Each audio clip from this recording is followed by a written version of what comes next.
Hello दोस्तों, आपका new study zone में स्वागत है। DSSB PRT के लिए चैप्टर वाइज हम प्रीवियस ईयर क्वेश्चंस कर रहे थे। 150 तक हमारे क्वेश्चन हो चुके थे। आज हम उसके आगे क्वेश्चंस करेंगे।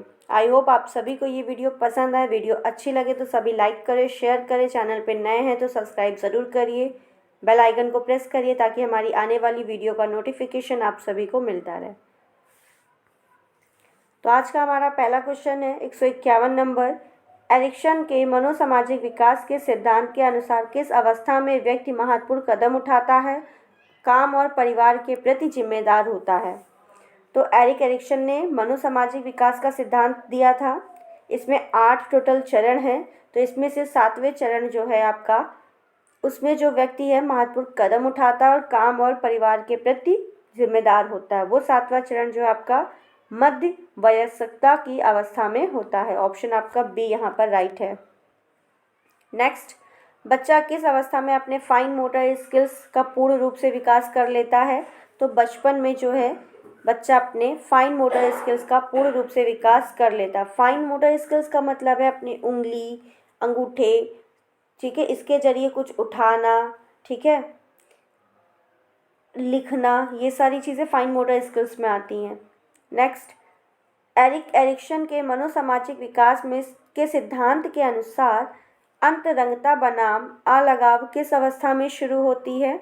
तो ये आपका शुरू होता है युवा वयस्कता में। ये आपका जो है छठा चरण है। कौन सा है? छठी अवस्था है, ठीक है। नेक्स्ट, निम्नलिखित में से किस आयु को वृद्धावस्था वयस्कता के रूप में परिभाषित किया गया है? तो ये आयु जो है आपकी, ये है 60 वर्ष के ऊपर की अवस्था को वृद्धावस्था बताया गया है। निम्नलिखित में से कौन सा एरिक्सन के मनोसामाजिक विकास सिद्धांत में स्वायत्तता के सामने शर्म में मूल गुण रूप है? तो यहाँ पर आपका स्वायत्तता के सामने शर्म में मूल गुण इच्छा है। ऑप्शन आपका ए राइट है। यहाँ पर 155 का ए राइट है, ठीक है। ये जो आपकी एरिक्सन की जो अवस्था आपकी है स्वतंत्रता बनाम लज्जाशीलता, उससे ये रिलेटेड है, ठीक है। नेक्स्ट,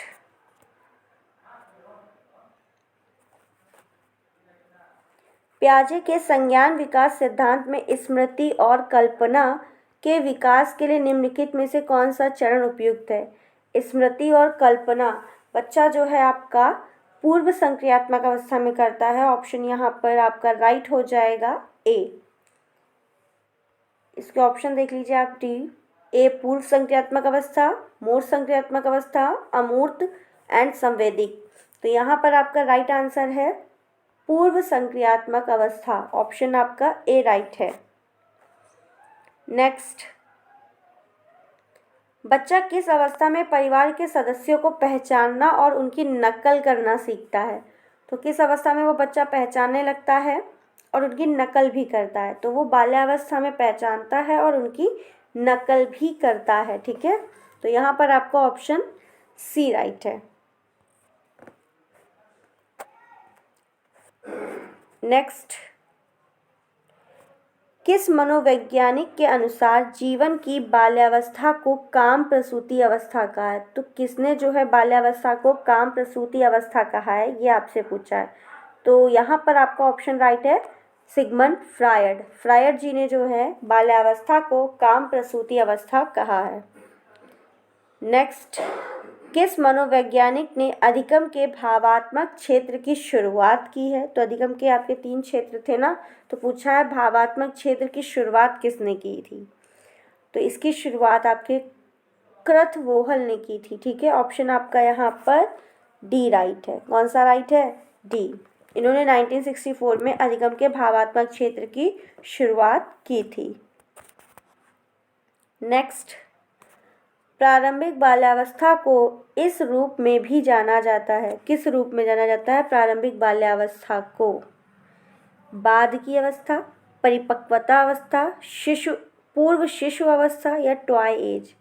तो यहाँ पर ए और बी तो आपके कट जाएंगे। पूर्व शिशु अवस्था को बाल्यावस्था नहीं कहेंगे ना, शिशु अवस्था के बाद आती है, तो ये भी ऑप्शन कट गया। बचा आपका ऑप्शन डी, टॉय एज। प्रारंभिक बाल्यावस्था को टॉय एज कहा जाता है। ऑप्शन आपका डी राइट है।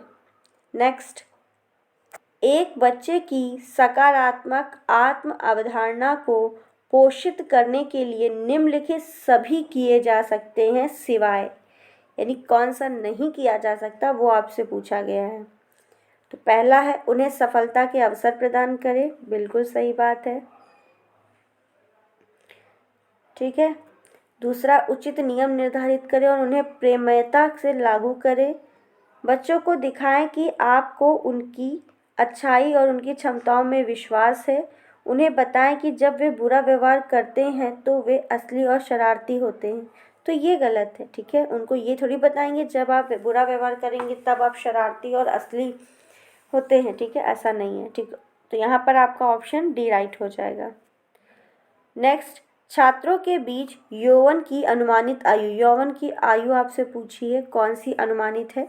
तो 12 से 19 वर्ष की आयु जो है ये यौवन की आयु कहलाती है। नेक्स्ट है, संज्ञानात्मक डोमेन में डैश और डैश कौशल का विकास होता है। तो सिद्धांत, रेखाचित्र नहीं, ज्ञान और लेखन, लेखन आपका संज्ञानात्मक नहीं, ज्ञान और बुद्धिजीवी। तो ऑप्शन आपका यहाँ पर सी राइट हो जाएगा। ज्ञान और बुद्धिजीवी कौशल का विकास शामिल है संज्ञानात्मक डोमेन में। सेकेंड लास्ट क्वेश्चन, आज हमने 15 क्वेश्चन किए टोटल। जीन पियाजे के अनुसार बालक किस अवस्था में चिन्हों भाषाओं के प्रयोग का कौशल प्राप्त करता है? चिन्ह और भाषाओं का जो कौशल है वो किस अवस्था में प्राप्त करता है, ये आपसे पूछा गया है। तो ये है आपका पूर्व संक्रियात्मक अवस्था में चिन्ह और भाषाओं का कौशल जो है प्राप्त करता है। बचपन के ठीक बाद लगभग 1.5 वर्ष की अवधि को कहा जाता है। किशोरावस्था कट गया, वयस्कता कट गया, पूर्व विद्यालय बचपन नहीं, 1.5 वर्ष की अवस्था को जिसमें उसे बच्चा कहा जाता है। तो यहाँ पर ऑप्शन आपका डी राइट है।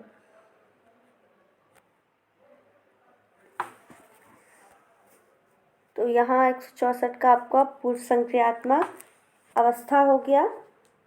तो ये आपके 165 क्वेश्चन हैं। आई होप आप सभी को ये वीडियो पसंद आई हो। वीडियो अच्छी लगी है तो सभी लाइक करें, शेयर करें। चैनल पे नए हैं तो सब्सक्राइब ज़रूर करिए। सभी बेल आइकन को प्रेस करिए ताकि हमारी आने वाली वीडियो का नोटिफिकेशन आप सभी को मिलता रहे। Thank you.